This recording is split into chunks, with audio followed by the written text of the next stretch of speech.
Hello everyone, welcome to British Columbia, the language school. So students, today I have brought second chapter of your prose advice to youth, which is written by Mark Twain, an American writer. And Mark Twain is also famous for his humorous style. And even in this chapter, he has added humor to make this piece of writing very interesting. So let us quickly read the box given here on the left side of this page, because this box contains the summary of the essay. So let's begin. Advice to Youth, written in 1882, explores the fact that youth are being sculpted and shaped to the society's standards. So in this essay, we will learn how the youth are shaped according to the fixed standards of society. He feels that their uniqueness is being camouflaged and concealed by these standards and expectations. तो Mark Twain को लगता है कि if we have some fixed standards for every youth so somewhere we will hide their talent. जो individual difference होता है, uniqueness होती है, that will be camouflaged. He takes this opportunity to evaluate society's standards and criticize authoritative figures that are thus shaping the young.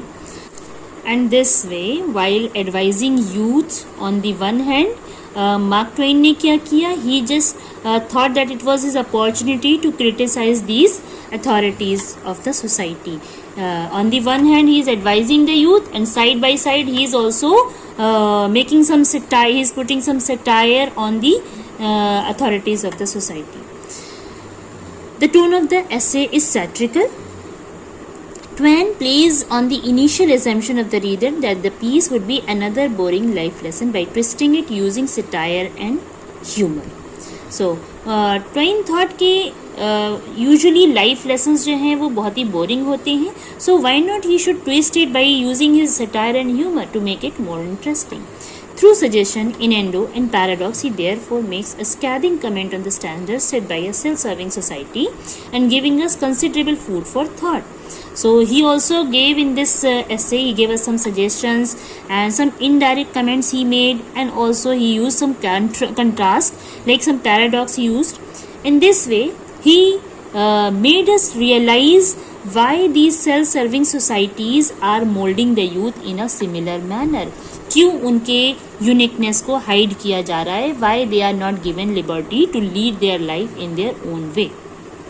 Now, before we begin the line-by-line explanation, I would like to give you some important points about this essay.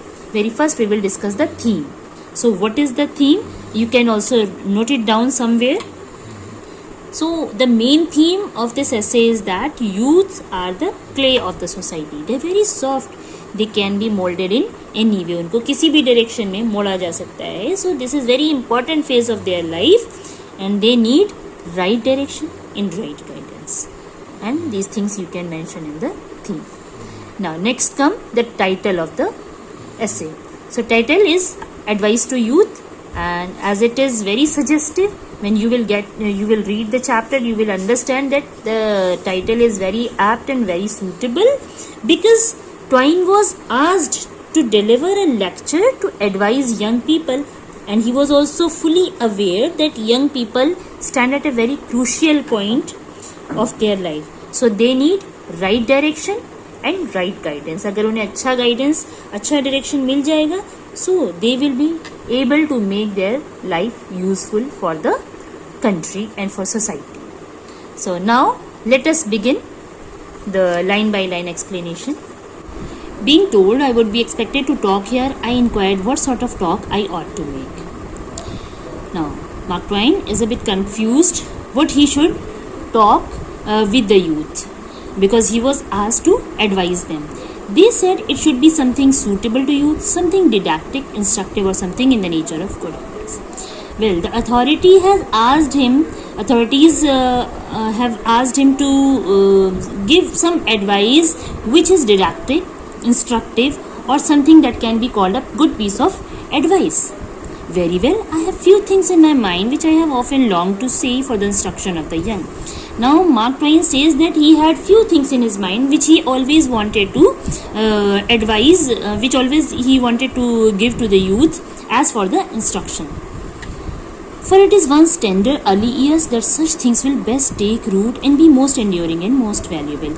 And he also realized that this is the most tender age where if any advice is given, it will take very deep root, it will be very deep rooted, and then it will be very valuable for the youth. First then, I will say to you, my young friends, and I say it beseechingly, urgingly. Now, he start advising the youth, and very first, he make a request. He says that beseechingly, urgingly means imploringly. He makes requests and says that do follow these advice which he is giving to youth. And he starts with his very first advice, and remember that he had used a humorous style, so there must be some humor while he is advising the youth. Always obey your parents. His first advice, I have already mentioned first point here.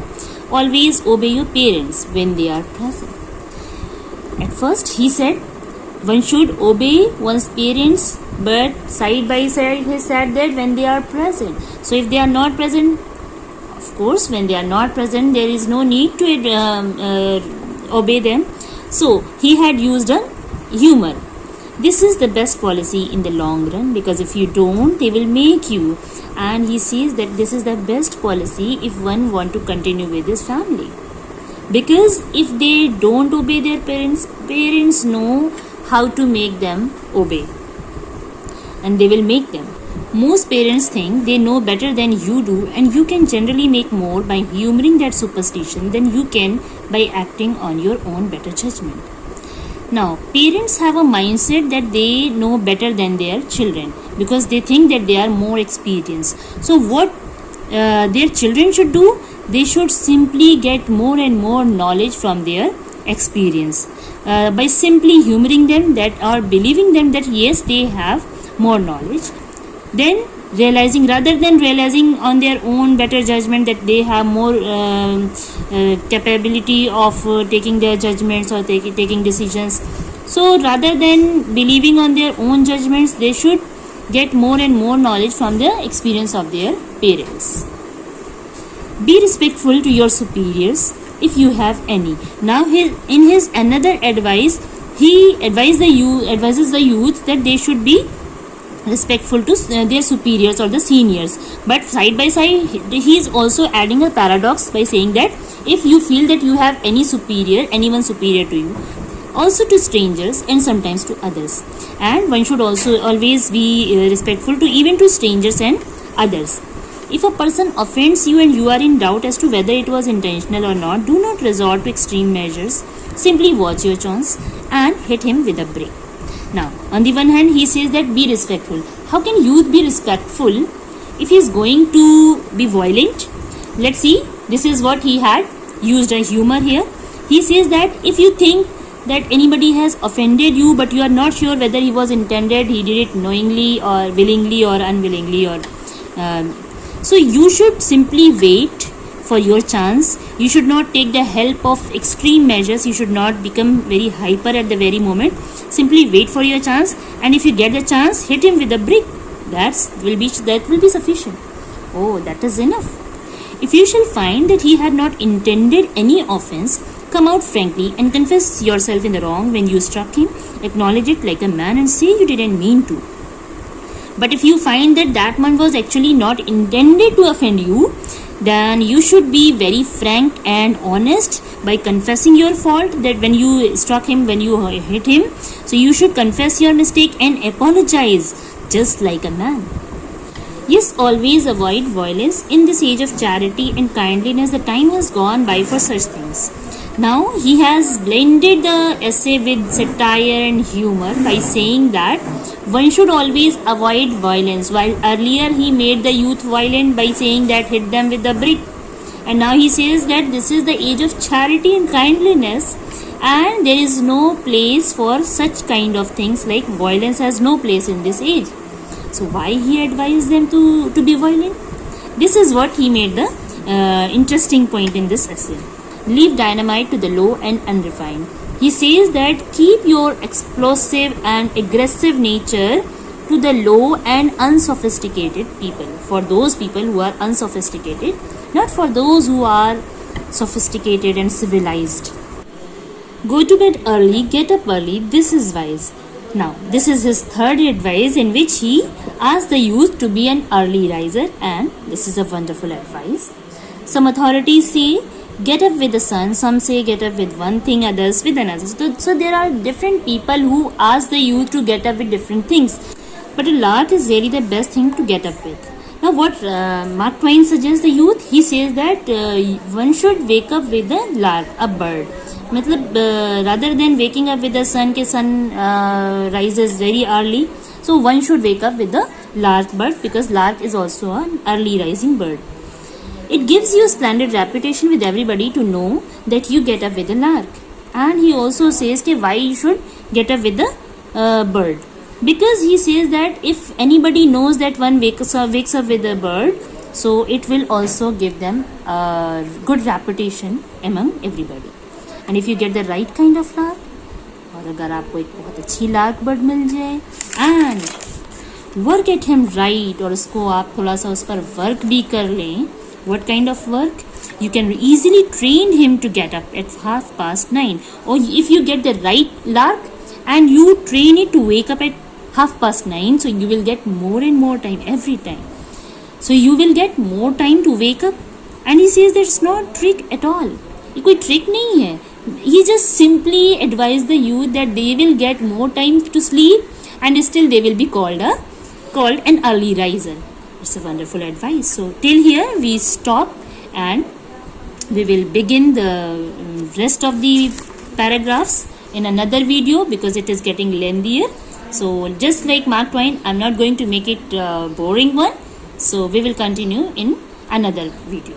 Now I would like to advise you all not to miss any part, because if you have a thorough reading of the chapter, you will understand it better and you will also gain more marks. So keep watching my channel. Just like, share and subscribe. Thanks for watching. We'll meet very soon in the next video. Bye bye.